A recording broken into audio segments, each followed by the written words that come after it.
So, hello everybody and welcome to our video. We are Juan Orlando, Andres Martin, and Ana Maria. And today we are going to talk about this lesson that it's an American teacher, US teacher, with some Mandarin kids, and we have English and Mandarin. This is going to be crazy, but let's hope it's good. So, we divided the lesson in three parts, three sections. First, we have Andres with SLA, then we have Orlando with learners' conditions, and then my person, myself, with communicative competence. Let's start with Andres. Go ahead. Okay, so hello guys, I'm Andres. So the first minutes of class, we can see that the teacher is very strict, right? So he introduced himself using, of course, in this case, English, the second language, and using gestures. So then he makes a difference between the words boys and girls. So for this exercise, he asks the boys stand up in order to recognize the meaning of of that word in the second language, right? And he did the same with the girl. In that sense, he did that because he his class is based on an assistant point. So if the boys do a good thing, they get a point. If they don't do a good thing, like they raise a point. Okay, it happened the same with the girl. So after that, he explains the classroom rules, right? So Anna came, he's keeping using body language, a lot of body language, and he also used both of the languages. He used Chinese and he used English, and this happens because the students in this case transfer the information from L1 to L2, and maybe you may asking yourself why and how does it happen. So according to Van Paren and Benatti, all the properties of the L1 are transferred into second language acquisition, right? So the learner in this case, the students, transfer all the information from L1 to 202, right?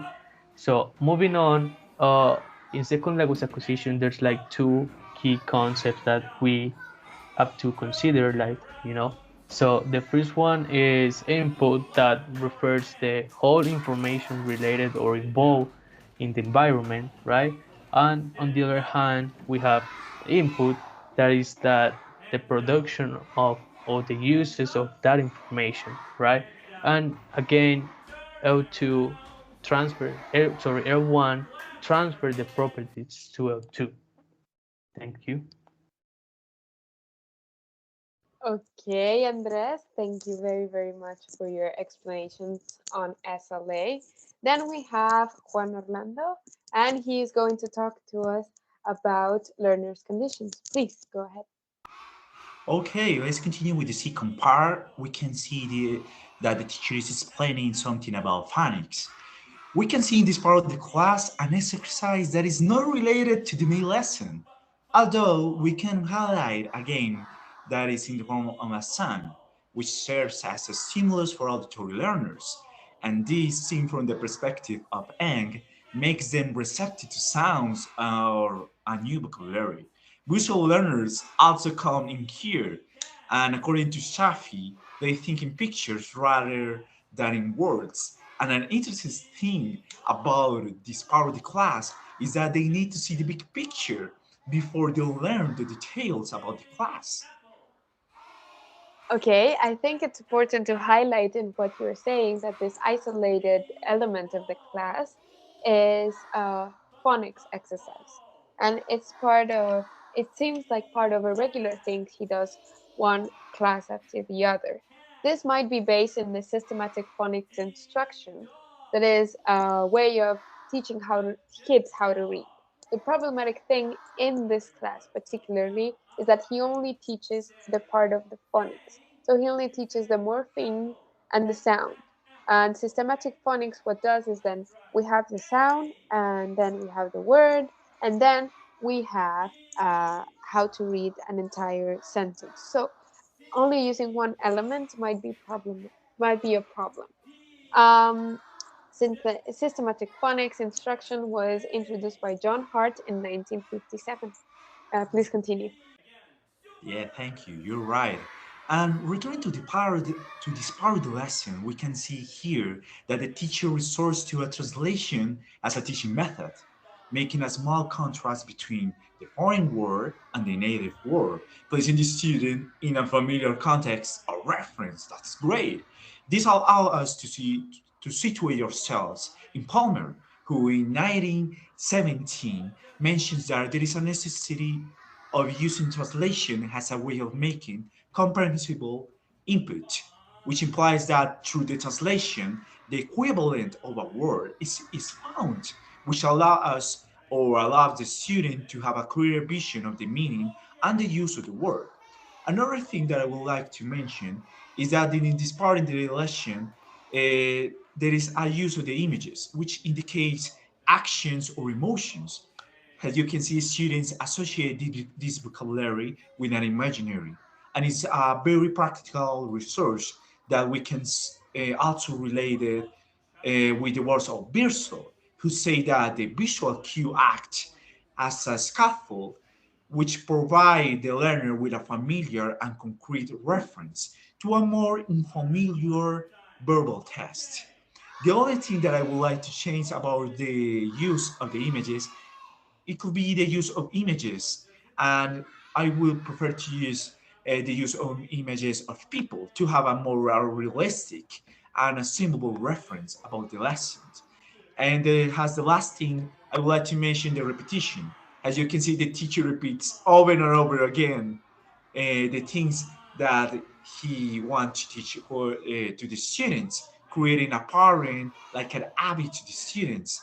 As you can see with Gassi and Saldo in 2017, taking into account the contributions of Watson and Skinner, they argue that the environment affects human behavior and advances to the idea that learners occurs as a result of repeated exposure to a given stimulus. In other words, stimulating memory to repetition ensures that a student builds like a meaningful links between the content and the action.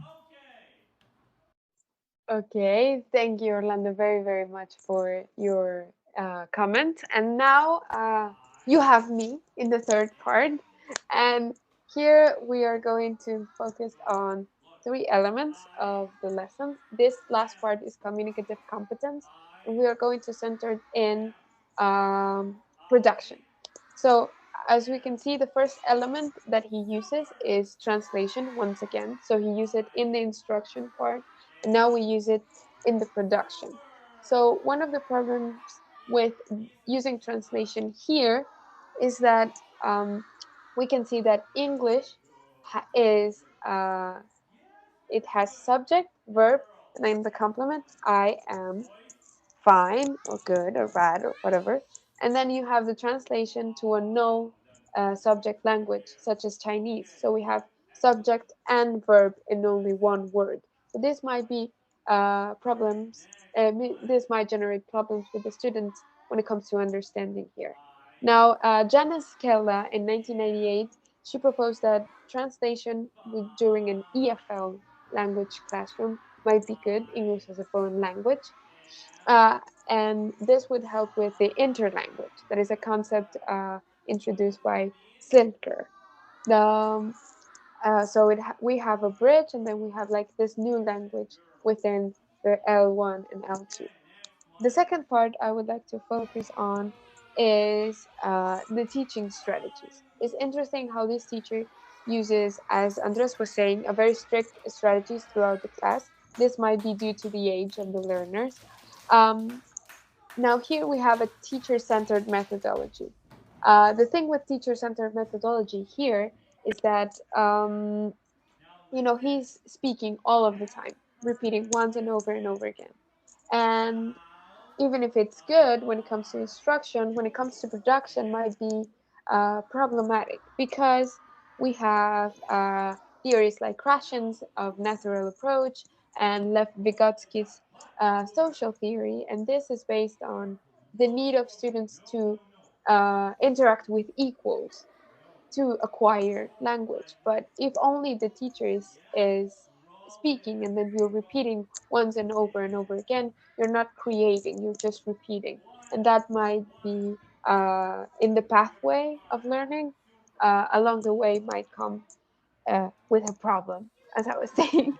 And finally, since this methodology was, you know, a little bit lacking interaction, we are seeing with Wilga Rivers, she talks about drilling within the classroom. Now, he only centers in drilling. There's no really real production coming from the students. And this classroom might need that. They're kids, and this is a very important time for them to learn, by creating, producing. And I think that's it. I'm sorry. Go ahead.